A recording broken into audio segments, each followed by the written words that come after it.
Buenas tardes, inversionistas. Pues bien, continuando con los temas relacionados a los estados financieros para invertir en la bolsa de valores, el día de hoy toca turno al estado de flujo de efectivo, para lo cual utilizaremos la misma página con la cual ya hemos venido trabajando anteriormente, que es The Wall Street Journal, a la cual accederemos desde el navegador de nuestra preferencia indicando wsj.com. Posteriormente, nos desplazaremos hasta el buscador, en donde ingresaremos el nombre de la compañía de la cual queremos obtener la información financiera. Una vez encontrada, seleccionamos la etiqueta y en la nueva página nos desplazaremos hacia abajo hasta llegar a la parte que diga Financials más el nombre de la compañía. Posteriormente damos clic y nos desplazamos nuevamente hacia abajo hasta encontrar la sección que diga Cash Flow más el nombre de la compañía. Una vez dentro, encontraremos la información financiera del reporte de flujo de efectivo, también conocido como Cash Flow Statement. La primera sección que nosotros vamos a encontrar en este estado financiero es la ingreso neto antes de extraordinarios. Esta información proviene directamente del estado de resultados que ya habíamos hablado anteriormente. ¿Ok? Este valor nosotros lo vamos a modificar con la suma de la depreciación y la amortización, que es otro concepto que habíamos visto también en el estado de resultados. ¿Por qué aquí lo estamos sumando y en el estado de resultados lo estábamos disminuyendo? Si recuerdan, aquellos que habían visto el primer video del estado de resultados, les había comentado algo muy importante que no sé si se acuerdan o lo tengan en mente. Les había dicho que la depreciación y la amortización de activos, sean tangibles o intangibles, representa un gasto de la compañía, pero no una salida de efectivo como tal. Entonces, al no representar una salida de efectivo, si bien nosotros lo disminuimos en el estado de resultados, lo tenemos que agregar en el estado de flujo de efectivo, porque a final de cuentas no fue una salida de efectivo como tal, simplemente fue una precisamente depreciación y amortización de activos, tanto tangibles como intangibles. Posteriormente tenemos impuestos diferidos, en donde podremos encontrar dos valores diferentes, o bien sea un valor negativo o bien sea un valor positivo. ¿Qué significa un valor negativo en los impuestos diferidos? Simplemente que la compañía está usando su efectivo para pagar una porción de esos impuestos diferidos. Si nosotros encontramos un valor positivo, eso quiere decir que una porción de los impuestos causados en un ejercicio fiscal se están yendo a impuestos diferidos. Posteriormente tenemos otra sección que se llama Other Funds, que también lo podemos definir como otros fondos, y es el flujo de efectivo que se va a presentar por las vías diferentes a las normales de la compañía. Es decir, por otras actividades diferentes para las cuales la compañía fue diseñada o para la cual su modelo de negocios está trabajando. Si nosotros seguimos bajando, vamos a encontrar una sección que dice Funds from Operations. Este valor no se tiene que sumar. Este valor es la suma desde Net Income hasta Other Funds. ¿Ok? ¿Cómo hacemos o cómo determinamos ese valor? Al ingreso neto antes de extraordinarios, que en este caso es 39.24 billones, le sumamos la depreciación y la amortización, que en este caso es 11.82 billones, perdón, 682 billones. Posteriormente le sumamos o le restamos según corresponda, en este caso es una resta porque estamos sacando dinero de la bolsa de la compañía para pagar impuestos diferidos por la cantidad de 6.463 billones. Y posteriormente le añadimos, en este caso, un valor positivo de otros fondos por un valor de 3.86 billones. Recordemos que estamos hablando en billones de dólares con la connotación que se presenta en el idioma inglés. ¿Ok? Entonces tenemos como resultado 48.319 billones, que es el total de los fondos por la operación de la compañía. Ahora, viene una parte muy importante y que con lo que les voy a decir a continuación les voy a estar ahorrando muchos problemas, dolores de cabeza y al menos unas cuantas semanas de investigación que pudieran haber realizado en Internet. La recomendación básica es para entender changes in working capital, que significa cambios en el capital de trabajo de la compañía, no busquen una explicación sensata en Internet. Así de sencillo. Con esas palabras les estoy ahorrando, créanme, al menos unos cuantos días, si no es que semanas de trabajo. La teoría de la contabilidad general nos dice que los cambios en el capital de trabajo se van a presentar básicamente en el activo circulante y en el pasivo circulante, o current assets y current liabilities. Sin embargo, ya en el día a día, al analizar estados financieros de compañías reales, Esto no siempre va a ser de esa manera. Además, la información que se pone en Internet es sumamente general y no les va a conceptualizar la importancia fundamental de los cambios en el capital de trabajo. Ahora bien, les voy a hacer saber dos cosas sumamente importantes que deben de tener presentes en todo momento cuando estén analizando estados financieros. Y es algo que a mí me pasaba muy a menudo cuando recién empezaba en estos temas. No somos contadores de la empresa. Tal vez alguno de ustedes de los que esté viendo esté estudiando para contabilidad o para administración de empresas o algo similar. Sin embargo, aun cuando tengan un título de contabilidad o administración o de lo que sea, alguna carrera afín, nosotros no vamos a ser la maquila de la compañía que estemos analizando. Es bien sabido que obviamente cada compañía, sobre todo compañías grandes como estas, incluso hasta pequeños negocios, tienen su propia división de contabilidad o su propio departamento de finanzas, en donde hay gente especializada tanto en temas de contabilidad, en temas fiscales, en temas de sueldos y salarios, en temas de, no sé, contraloría, etcétera, etcétera, que van a preparar esta información para que nosotros como inversionistas la obtengamos, la analicemos y determinamos si en un momento dado es bueno o no invertir en una compañía u otra. Segundo comentario o advertencia si lo quieren ver así. Tampoco no somos auditores. Nosotros no vamos a venir a revisar si la información que se está detallando aquí está bien o no está bien, porque para eso también la compañía paga por servicios de auditoría externa para que defina si toda la información que nosotros hemos visto no nada más en este estado financiero, sino en el balance general y en el estado de resultados, está bien, es congruente y si fue bien determinada o si no lo fue. Les digo esto porque esta sección de aquí y una sección que vamos a ver más abajo puede ser algo confusa y ustedes vayan a intentar ver estas variaciones en el flujo efectivo desde el balance general y no es tan sencillo de determinarlo.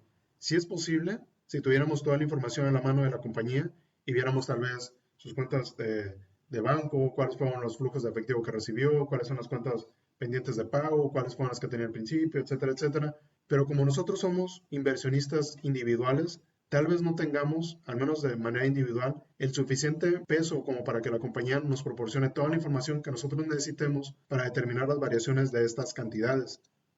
Ahora, páginas como The Wall Street Journal se basan únicamente con la información financiera que las compañías hacen públicas. O sea, no es como que alguien de The Wall Street Journal haya venido y haya dicho, yo lo voy a meter aquí 2.8 billones y es un valor negativo, y acá lo voy a meter 597 millones y va a ser un valor positivo. O sea, no funciona de esa manera. Todos estos datos provienen de los estados financieros y de los reportes financieros que las compañías hacen públicas cada trimestre o cada año y que son del público y de conocimiento general. Al final de cuentas, la decisión es de ustedes.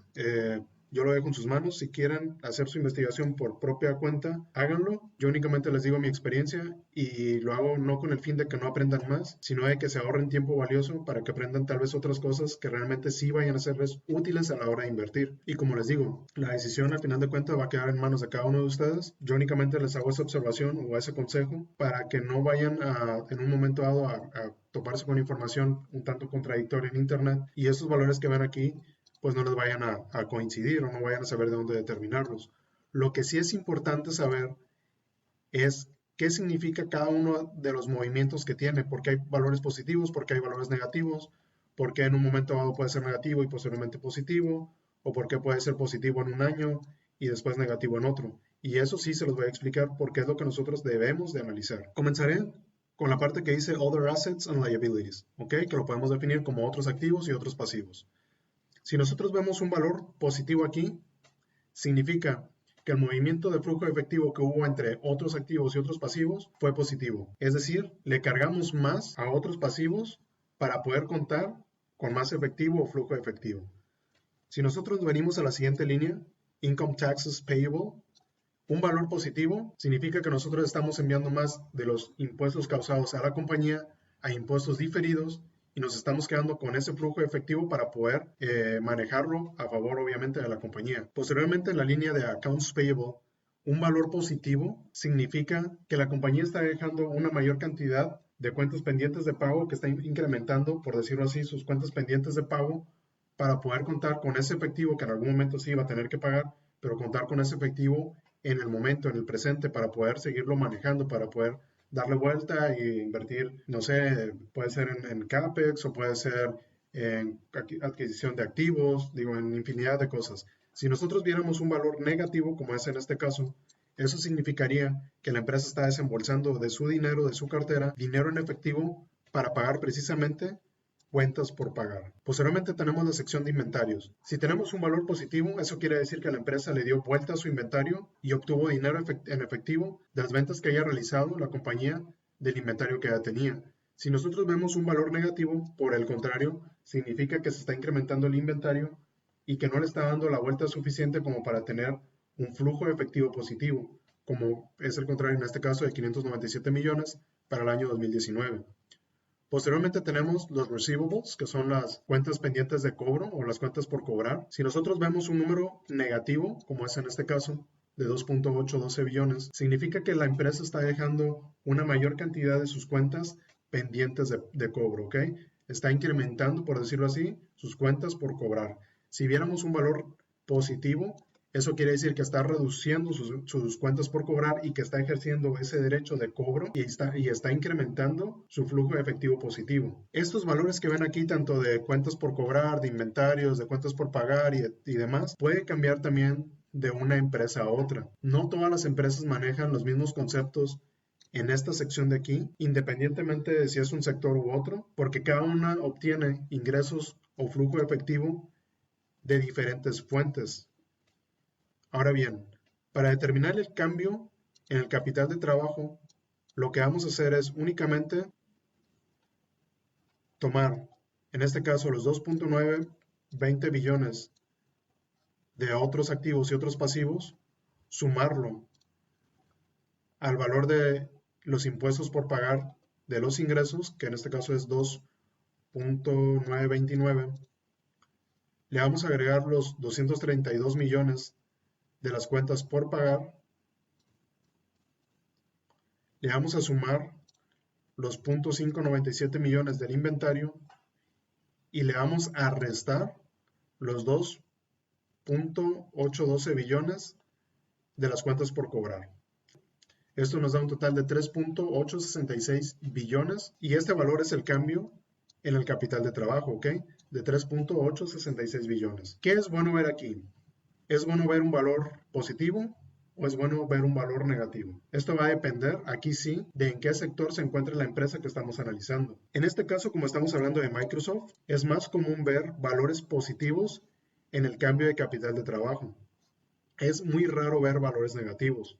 Valores negativos va a ser un poco más común en empresas minoristas, en empresas tal vez departamentales que tienen que mantener un inventario alto. ¿Por qué?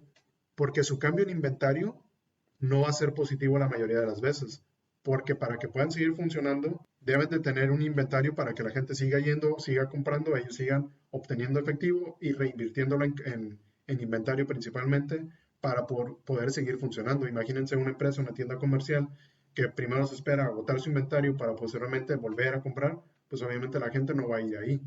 Hablemos de tiendas departamentales como Sears o Liverpool, también no es como que se esperan a que un producto se termine, a excepción de que ya esté saliendo pues de modelo o ya esté quedando un poco obsoleto, pero productos nuevos, productos que son tendencia en el mercado de consumidores, realmente no se esperan hasta que los consuman por completo. Si se acaba, no sé, la mitad de su stock, vuelven a pedir una cantidad X de stock para poder tener disponible para los consumidores. Así que esta sección de aquí no es ni bueno ni malo que sea positivo o negativo, al menos no en términos generales.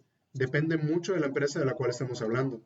Empresas de tecnología generalmente van a tener un cambio positivo, una variación positiva, y empresas minoristas van a tener, por el contrario, una variación negativa. Una vez que hayamos determinado el cambio en el capital de trabajo, lo que vamos a hacer es sumarlo al valor que nos dio los Funds from Operations, que en este caso es de 48.319 billones, y ese resultado de 52.185 billones, que es el que vemos aquí, es el flujo de efectivo neto de las operaciones. Aquí voy a hacer un pequeño paréntesis porque se me olvidó comentar algo relacionado a este estado financiero, al estado de flujo de efectivo. Y es que se compone principalmente, o bueno, no principalmente, se compone básicamente de tres secciones, que son el ingreso neto de flujo de efectivo o el flujo de efectivo neto proveniente de operaciones. Posteriormente tendremos el flujo de efectivo neto proveniente de inversiones y posteriormente tendremos el flujo de efectivo neto proveniente de actividades de financiamiento. Ya vimos cómo determinar el flujo de efectivo de operaciones. Ahora nos vamos a ir con el flujo de efectivo de la parte de inversiones y aquí es donde ya empieza lo bueno. Si se acuerdan, yo les había comentado en el primer video que hice acerca de los estados financieros, que fue el estado de resultados, que no siempre las ventas o un incremento de las ventas significa que la empresa esté a pedir de boca, como luego dicen. El hecho de que una empresa esté vendiendo más cada vez no necesariamente significa que sea rentable y mucho menos si reparte dividendos significa que esos dividendos sean sostenibles a través del tiempo. Recordemos que hay muchos conceptos en el income statement que le van a restar, digamos así, un margen de utilidad a la compañía y que vienen desde el costo de lo vendido hasta el SGA, que eran los gastos de venta administrativos y generales, y que si no se tenía un cierto control sobre esos dos aspectos que son fundamentales e importantes, y ya posteriormente sobre los intereses de la deuda que haya adquirido, la compañía no va a ser rentable en absoluto. Si quieren ver un poco más de eso, así de entrada les puedo hacer la siguiente sugerencia de ejemplo. Vayan y comparen la empresa PepsiCo y la empresa Coca-Cola. Vayan y vean quién tiene más ventas. Al final vayan y vean quién tiene un mayor margen de ingresos netos para la compañía y para los accionistas. Eso se los dejo de tarea. Igual ya si lo investigan o si lo llegan a investigar y lo llegan a determinar, ya vienen y me comentan el video a ver qué fue lo que lograron determinar ustedes con lo que hemos visto aquí. Si tienen alguna duda, bueno, igual coméntenla y ya les diré de qué se trata o a dónde es a lo que quiero llegar. Pero bueno, estoy hablando del estado de resultados. Aquí estamos hablando del estado financiero del flujo efectivo. ¿Por qué es importante esta sección? Porque hay algo que se llama CAPEX, que son Capital Expenditures, que es esto que estamos viendo aquí. Estos gastos son gastos necesarios que la compañía debe realizar sí o sí si se quieren mantener en operación. Son gastos que la compañía va a hacer en los activos, en la planta, en el equipo, en los edificios, en los terrenos con los cuales está produciendo esa rentabilidad como empresa que es. Si la empresa no está invirtiendo aquí, obviamente eso significa que en algún punto ya no va a ser rentable en lo absoluto, porque al final de cuentas los activos, se quiera o no, tienen un desgaste con el paso del tiempo. Como luego dicen, todo por servir se acaba. Voy a hacer otro pequeño paréntesis porque también se me olvidó, perdón, hacer otra observación. Bueno, igual lo voy a dejar hasta el final. Primero voy a terminar esto y ahorita al final ya les explico ciertas situaciones que se pueden presentar en una compañía y que se debe tener especial cuidado. Entonces, Capital Expenditures, también conocido como CAPEX, debe de ser siempre un valor negativo. ¿Por qué? Porque si es un valor negativo significa que la empresa está desembolsando nuevamente dinero de su bolsillo para poder invertir en aquello que la hace rentable. Si la empresa está obteniendo un valor positivo aquí, ojo, porque eso significa que se está deshaciendo de activos con los cuales se está produciendo. Y eso podría significar, entre otras cosas, uno, que se está deshaciendo en el mejor de los casos de activos que ya no son rentables, o sea que ya están pasando tal vez su vida útil o que simple y sencillamente está modernizándose y está haciendo un cambio de activos, o que su deuda y sus obligaciones se están incrementando a grado tal que se tiene que deshacer de los activos de la compañía para poder cubrir esas obligaciones. Ese sería el peor de los casos. Y créanme que hay compañías en la actualidad que están haciendo eso. El último caso, que fue el más sonado, fue el de Sears Holding allá en Estados Unidos. No aquí en México. Aquí en México la empresa sigue siendo rentable, pero en Estados Unidos esa compañía, por si no lo saben, se fue a quiebra. Y uno de los principales indicadores que ya sugerían o auguraban que iba a entrar en una posible proceso de bancarrota era precisamente esto de los CAPEX, porque estaba obteniendo dinero o flujo de efectivo positivo a través de la venta de los activos, o en este caso de toda la infraestructura que ya tenía trabajada, por así decirlo. Entonces, quedamos, CAPEX debe de ser un valor negativo. Puede haber valores positivos, podría haber, el riesgo está en que si ese valor positivo se comienza a ver de manera periódica, año tras año, ahí yo ya sugeriría que tuvieran mucha precaución porque lo más probable es que esa empresa tenga problemas y serios de liquidez. La siguiente sección es Net Assets from Acquisitions. ¿Qué significa esto? Una compañía, una empresa, como en este caso Microsoft, puede comprar otras compañías de dos formas, directamente con sus acciones o comprando únicamente directamente activos de esa compañía. Esta sección hace referencia a eso, a compras de activos de otras compañías que no se hace por medio de la compra de acciones como tal. Posteriormente tenemos compra y venta de inversiones. Esta sección se divide en dos partes más.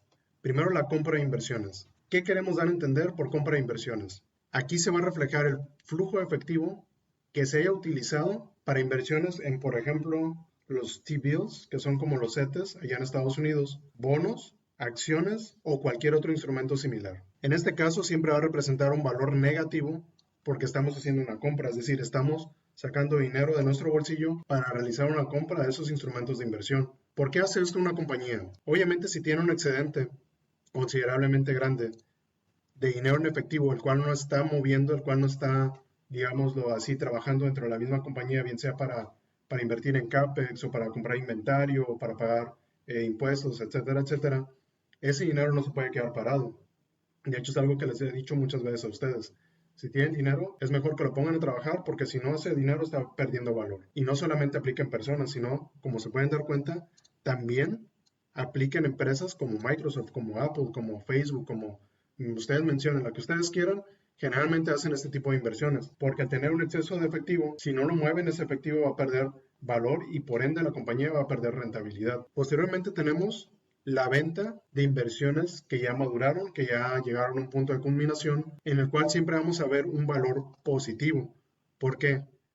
Porque al ser una venta o simplemente el vencimiento de, por ejemplo, un bono, este dinero está regresando en efectivo a las arcas de la compañía. ¿Cómo vamos a determinar el valor total de la compra y venta de inversiones? Pues muy sencillo, una operación aritmética en donde vamos a poner los 58.237 billones que son de la venta de inversiones ya maduradas o de inversiones que ya llegaron a su plazo, menos la compra de inversiones, que en este caso es de 57.697 billones. Estamos hablando de 540 millones, que son los que vemos en esta sección de aquí como total. ¿Podemos ver valores positivos o negativos? Sí, podemos ver ambos. ¿Qué es bueno? ¿Qué es mejor? ¿Un valor positivo o un valor negativo? Yo diría que este apartado es neutral. Si vemos un valor positivo, ok, está bien, está ingresando efectivo a la compañía. Si por el contrario vemos un valor negativo, eso quiere decir que la compra de inversiones está siendo más grande que la venta de esas inversiones o de ventas ya maduras. Ahora, este valor que vemos aquí no necesariamente significa que vaya a haber una ganancia o no. Si la empresa, por decir algo, hizo una inversión de dinero efectivo en alguno de esos instrumentos financieros y al final del vencimiento no fue como esperaba y tuvo una pérdida, este flujo de efectivo ya descuenta esa pérdida. Y la pérdida como tal se va a ir al estado de resultados como, no sé, a lo mejor otros gastos extraordinarios o unusual expenses. Digo, dependiendo de cómo lo vaya a manejar la empresa y a qué se dedique la empresa, es como lo vamos a ver reflejado en el estado de resultados, ¿ok? Esto lo digo para que no crean que este valor, únicamente por el hecho de ser positivo, significa que siempre vamos a salir ganando. No necesariamente. Es como también con nosotros, como con las personas. Si nosotros invertimos y al final de cuentas la inversión no resultó como nosotros esperábamos, pues obviamente sí vamos a recuperar parte del capital invertido en efectivo, pero no necesariamente va a ser el mismo capital que invertimos. Si no fue como esperábamos, pues va a ser menor.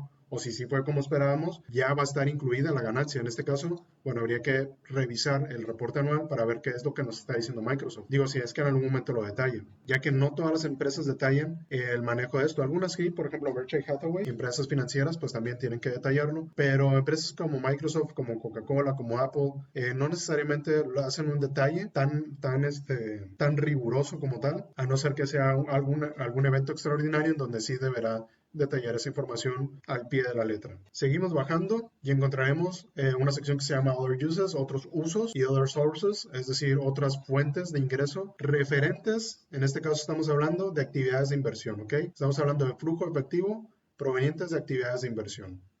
Si nosotros sumamos todos estos valores y restamos aquellos que sean negativos, obtendremos como resultado el total de flujo efectivo provenientes de inversiones. Primero vamos a restar en este caso los 13,925 billones que son del CAPEX. Le vamos a restar nuevamente 2 billones punto 388 que viene de la adquisición de activos de otras compañías. Le vamos a sumar, en este caso, 540 millones de la compra y venta de inversiones, y en este caso otras fuentes y otros usos están ceros, ¿ok? Entonces lo dejamos así, damos igual, y el 15.777 billones es el resultado del flujo efectivo neto proveniente de inversiones. Antes de brincar al siguiente, Aquí, en este estado financiero del flujo de efectivo, hay un concepto muy importante que se llama Free Cash Flow, es decir, flujo de efectivo libre. Ese flujo de efectivo se va a determinar de la siguiente manera. Tomamos el flujo de efectivo neto de operaciones, que es de 52.185 billones, le restamos el CAPEX, que en este caso es de 13.925 billones, y el resultado es igual al Free Cash Flow o flujo de efectivo libre, por decirlo así, tal cual, literalmente. Aquí voy a ir un poco más hacia abajo para que ustedes vean ese concepto, que es el que se encuentra hasta aquí.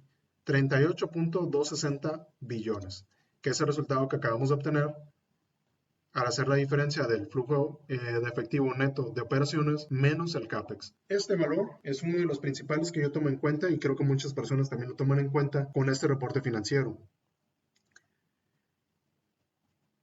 Los dividendos como tal que reparte una empresa no crean que salen de la nada, o sea, se producen directamente de la compañía. Si una compañía, y es para explicar únicamente la importancia, sobre todo del free cash flow, si una compañía tiene un free cash flow menor a lo que está pagando de dividendos, yo la verdad le pensaría para invertir en esa compañía. ¿Por qué? Vamos a suponer que Microsoft no tuvo esta cantidad de free cash flow, que tuvo, no sé, 5 billones únicamente. En la siguiente sección que vamos a ver y explicar a continuación, hay un apartado que dice Cash Dividends Paid Total, ¿ok? Es decir, dividendos pagados en efectivo. Es el dividendo que a nosotros nos entregan como accionistas de una compañía de acuerdo a la cantidad de acciones que tengamos de dicha compañía. En este caso fue de 13.8 billones. Si en un momento dado cualquier compañía tiene un free cash flow de 5 billones y está repartiendo 13.8 billones en efectivo en dividendos, eso quiere decir que tiene un déficit, por decirlo así, de menos 8.8 billones. Ustedes dirán, bueno, pues sí, lo puede tomar de las ganancias, lo puede tomar de, a lo mejor, de la venta de inversiones ya maduras, lo puede tomar de otras fuentes, etcétera, etcétera. Pero debemos de recordar que todos estos valores ya pasaron, ¿ok? A partir de aquí, ya únicamente vamos a ver reducciones y la única forma en la que vamos a ver un valor positivo es si la empresa está emitiendo más deuda. Si una empresa a mí, en este caso, por ejemplo, la empresa fulanita de tal, tiene un free cash flow de 5 billones y aparte está pagando dividendos en 13.8 billones, pues yo sí me preguntaría, oye, ¿y ese dividendo de dónde lo estás sacando? O sea, ¿estás a lo mejor vendiendo de tus activos para pagar dividendos? ¿Estás cayendo en muy probablemente emisión de más deuda para pagar dividendos? Y ustedes podrían decir, digo, no hay empresas que hagan eso, o al menos en su conciencia de que son empresas que deben de generar rendimientos para los accionistas o para los dueños o para quien sea, dependiendo de si es una empresa pública o privada, pues no creo que haya alguna empresa que en sus cabales pueda hacer eso, de emitir deuda únicamente para pagar un dividendo. Pues créanme que sí las hay. Y no es una, son varias empresas que hacen eso. Y muchas veces son las empresas que tienen un dividend yield, que es un indicador que ya hablaré posteriormente, muy elevado. Y muchas personas, sobre todo cuando se empiezan estos temas de inversión, no es algo que tomen realmente en cuenta. Y se dejan únicamente llevar por ese porcentaje que ven de dividend yield, que a lo mejor es del 6%, del 7%, del 8%, y dicen, es que es un aristócrata de los dividendos. Bueno, no necesariamente. Hay que revisar al pie de detalle si realmente el dividendo que se está pagando es lo suficientemente sustentable o, mejor dicho, sostenible a través del tiempo con el free cash flow que está teniendo la empresa, ¿ok? ¿Por qué les digo esto?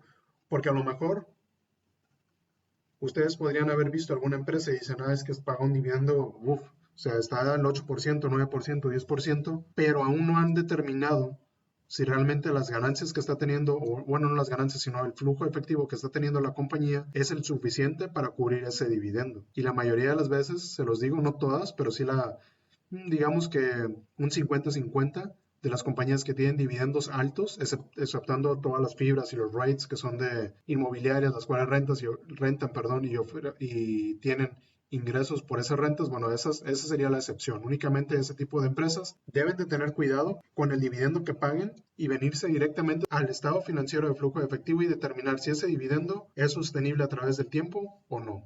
Porque recuerden que la compañía, si en un momento dado no tiene más con qué pagar, con qué fondear los dividendos, simple y sencillamente lo va a dejar de hacer.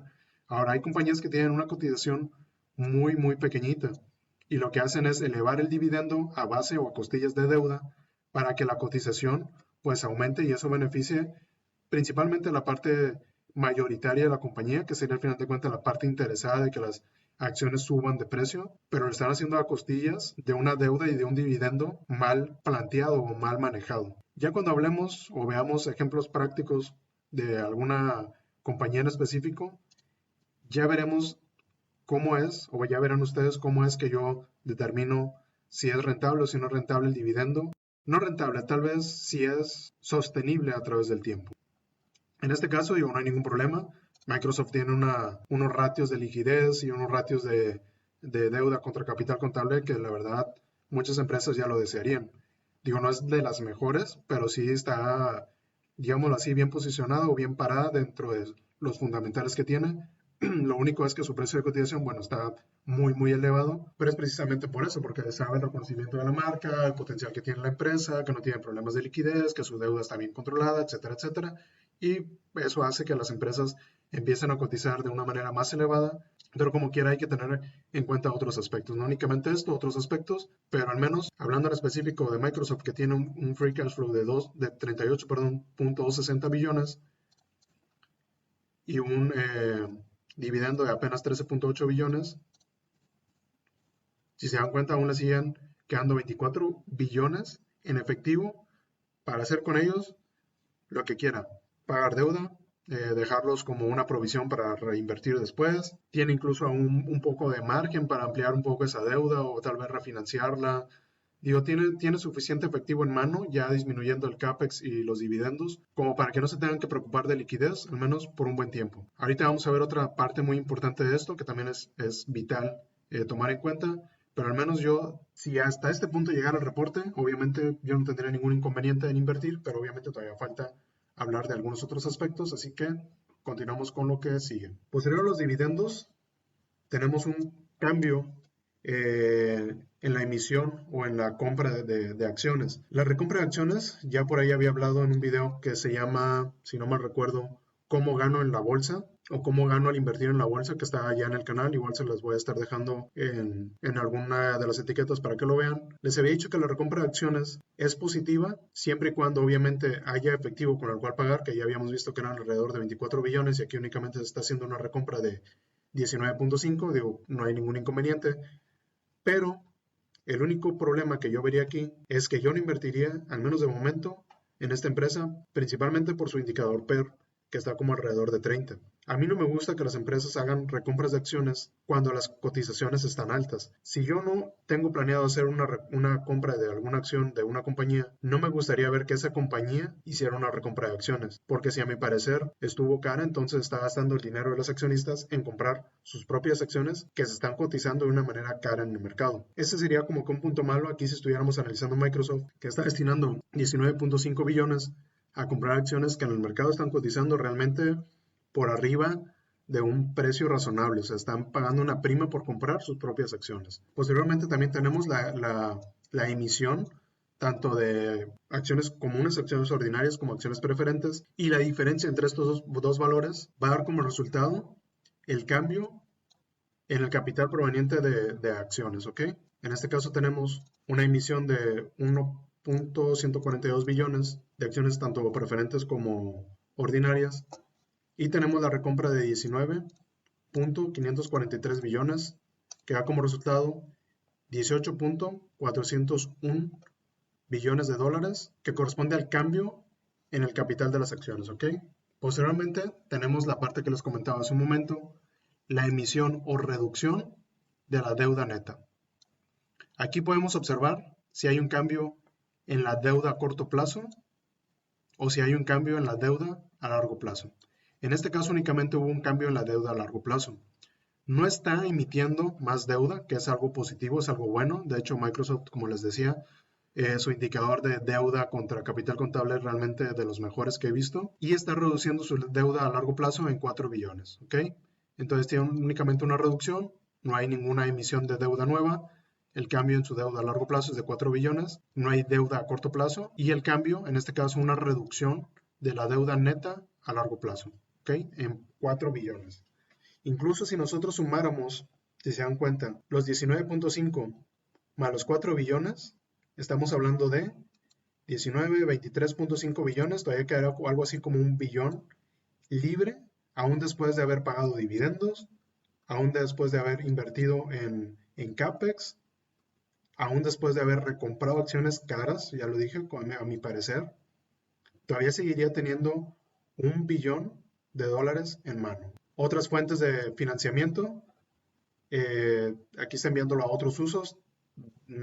A decir verdad, aquí no vamos a ver el desglose. Si quisiéramos saber de qué se trata, tendríamos que irnos al reporte anual, pero de momento lo podemos considerar únicamente así, como tal, como otros usos de financiamiento, es decir, está pagando alguna otra, tal vez alguna otra deuda emitida bajo algún otro régimen y está representando una salida de efectivo por 675 millones. Si nosotros hacemos la suma o la resta, según apliquen, de todos estos valores, obtendríamos el total neto del flujo efectivo proveniente de financiamiento, ¿ok? ¿Qué vamos a hacer? Nos venimos hacia arriba. Primero tenemos los dividendos que fueron pagados por 13.811 billones. Le restamos el cambio en el capital proveniente de acciones, que es de 18.401 billones. Posteriormente nos vamos a la reducción de la deuda a largo plazo, que fue de 4 billones. Y posteriormente le restamos los 675 millones de otros usos. Nos da un total de 36.887 billones, que es este resultado que vemos aquí. Posterior a ello vemos una nueva partida que se llama Exchange Rate Effect, que es únicamente el cambio por conversión de divisas. Sabemos que Microsoft no únicamente se encuentra en Estados Unidos, se encuentra en otras partes del mundo y obviamente esas divisas con las cuales cuenta, pues también al final de cuentas afectan generalmente por ser el dólar de manera negativa al flujo efectivo de la compañía. Y por último tenemos el Net Change in Cash, es decir, el cambio neto en el efectivo de la empresa. ¿Cómo vamos a determinar este valor?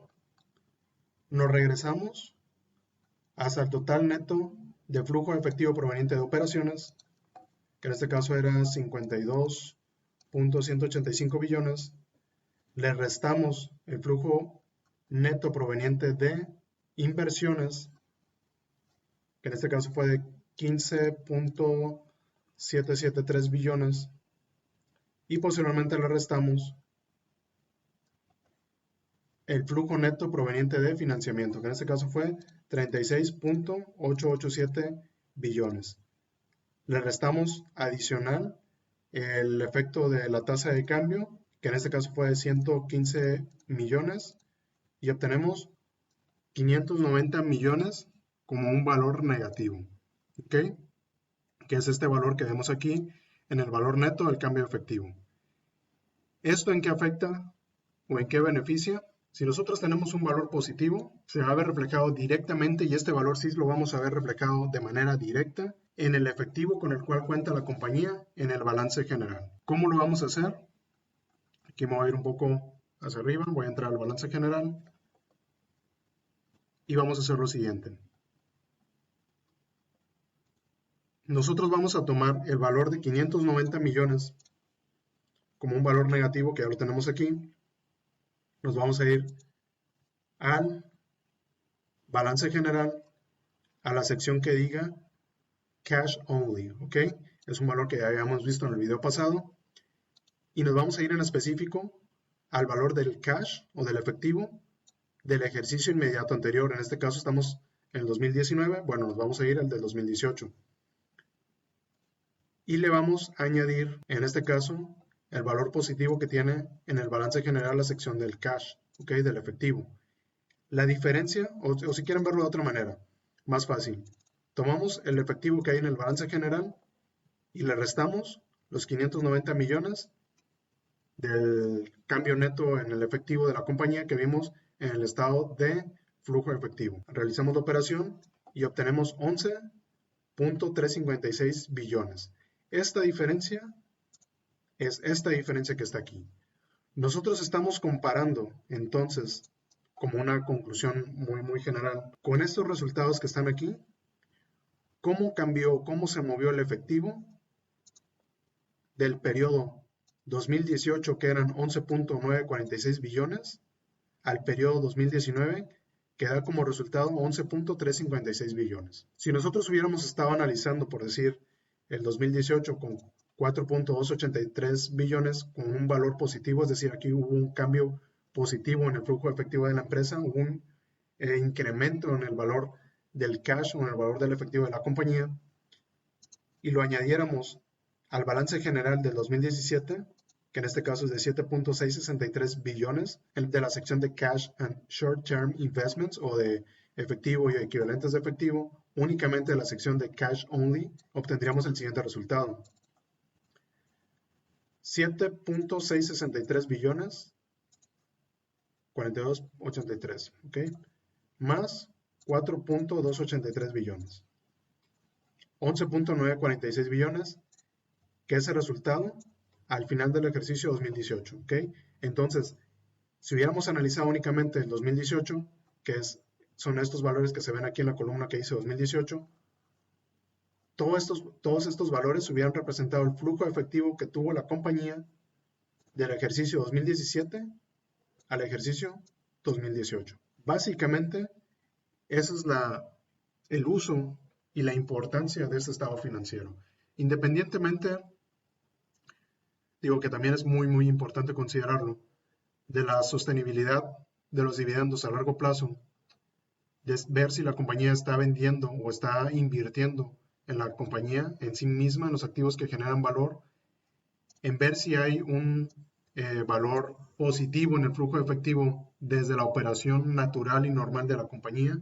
También debemos de considerar este cambio, ya que si hubiera únicamente cambios negativos, es decir, si siempre le estuviéramos restando valores a la compañía, si siempre el efectivo fuera negativo, deberíamos de prestar vital atención, y de hecho lo vamos a ver desde el balance general, si es que el efectivo está comenzando a disminuir, porque entre más disminuye el efectivo, hay unos indicadores que se llaman indicadores de liquidez, van a disminuir también gradualmente, y eso va a significar que la compañía se está quedando corta de efectivo para cubrir sus obligaciones de corto plazo, y muy probablemente veríamos un incremento en su deuda a largo plazo para poder capitalizar o poder liquidar esas obligaciones, y ya tendríamos un debt to equity, que es otro de los indicadores que ya veremos, un poco elevado. A lo mejor la mayor parte de los activos va a estar representado, va a estar reflejada en la deuda que la compañía tenga. Digo, ya en su momento lo analizaremos y lo explicaré, esa parte del debt to equity, debt to assets y otros más, pero sí es importante ver ese cambio en el flujo efectivo. No es bueno que una compañía tenga valores negativos en su flujo efectivo. 1 o 2 años podría ser, sobre todo en años como estos donde no está emitiendo deuda a largo plazo, no está incurriendo en más deuda a corto plazo, está pagando parte de la deuda que tenía a largo plazo, está invirtiendo, su dividendo pues es relativamente sano, tiene un valor positivo en su flujo efectivo neto de operaciones. Digo, el valor negativo de aquí, la verdad, a mí no me asusta para nada. Si yo hubiera visto que a lo mejor eran, no sé, 5 billones y que acá eran también negativo y eran 4 billones, acá negativo 1.1 billones, bueno, ahí sí ya pues pensaría un poco, porque habría que ver realmente si las inversiones que está realizando o si el pago de dividendos o si el pago de deuda es realmente conveniente que lo esté haciendo o si no es tan conveniente como podrían ellos estarlo pensando. Otro factor muy importante, y es lo que les había dicho que primero íbamos a ver todo y al final iba a hablar de ello, es una regla que se tiene. No necesariamente si se incumple la regla quiere decir que la empresa va a fracasar, pero sí es como que una guía o una base que les puede servir para de un vistazo ver cómo es que está funcionando la compañía. Generalmente se dice que el flujo neto de operaciones debe de ser un valor positivo, que el flujo neto de inversiones debe de ser un valor negativo y que el flujo neto proveniente de financiamiento también debe de ser un valor negativo. ¿Por qué dicen que aquí el flujo neto de operaciones debe de ser un valor positivo? Porque representa el flujo de efectivo precisamente positivo que la compañía tiene sin incurrir en emisión de más deuda o en impresión o en emisión o en ampliación de su capital por medio de acciones. Estos valores positivos que vemos aquí son los más sanos que podemos ver en este estado financiero. ¿Por qué se dice que el total neto de flujo de efectivo proveniente de inversiones debe ser un valor negativo? Principalmente por el CAPEX y por los Net Assets from Acquisitions, porque eso significaría que la empresa está invirtiendo en el negocio propio y en adquirir otros activos de otras empresas que pudieran servir para impulsar el desarrollo de la misma compañía, es decir, de la empresa que está comprando, que en este caso es Microsoft. Los únicos valores aquí permisibles que podría haber como valores positivos o negativos sería esta de la compra o venta de inversiones. Posteriormente, ¿por qué se dice que el flujo neto de financiamiento debe de ser un valor preferentemente negativo? Porque eso significaría que la compañía está pagando, además de los dividendos, que deberíamos de ver si es rentable o no, y de la recompra de acciones, que deberíamos de ver también si es conveniente o no que lo esté realizando, está pagando parte de su deuda. Si vemos en este año 2019 realmente fue bajo, 4 billones, pero en años anteriores ha sido de 10, de 7, en este año también fue bajo, de 2.7 billones y 1.5 billones. Sin embargo, sigue pagando parte de su deuda, es decir, no se está apalancando más para poder llevar a cabo las operaciones normales de la compañía. Claro, habría que ver si los dividendos y la recompra de acciones es realmente rentable, que esté gastando efectivo en estos aspectos, pero básicamente el flujo de efectivo neto proveniente de financiamiento también debe ser negativo. ¿Okay? Habría que checar, como les digo, si los dividendos y la recompra es realmente sostenible, y si no hay dividendos y no hay una recompra, bueno, mucho que mejor, porque entonces significa que está pagando parte de la deuda. Pues bien, voy a dejar el video hasta este punto. Realmente fue un poco más complicado de explicar de lo que esperaba. Yo pensé que este iba a ser el más sencillo, pero sí hay algunos aspectos que son algo difíciles de entender, sobre todo si van empezando, pero ya conforme pasa el tiempo y conforme vayamos haciendo algunos ejercicios, algunos análisis, pues irán agarrando un poco más de experiencia. Además, bueno, tienen estos 3 videos que los pueden ver la cantidad de veces que se consideran necesarios, e incluso hacer preguntas sobre el canal, sobre la página de Facebook, en los comentarios privados de Facebook, o incluso por correo si es que tienen dudas, ya sea de este video, de este tema en específico, a estos temas que hemos tocado estas 3 últimas semanas, o incluso de cualquier otro tema que se haya tocado en el canal, o también de cualquier otro tema, aunque no sea del canal. Siéntanse en completa libertad de hacer las preguntas que consideren necesarias, así sea 1, 2, 3, 20, 30, las que ustedes consideren necesarias para que resuelvan todas sus dudas. Recuerden suscribirse al canal, es gratis. También recuerden activar la campanita por si aún no lo han hecho para que no se pierdan ninguno de los videos que subo al canal. Recuerden dar like y compartir este video con sus amigos y familiares a quienes consideren que esta información les puede ser de interés o utilidad. Eso es todo por ahora. Gracias por ver. Hasta luego.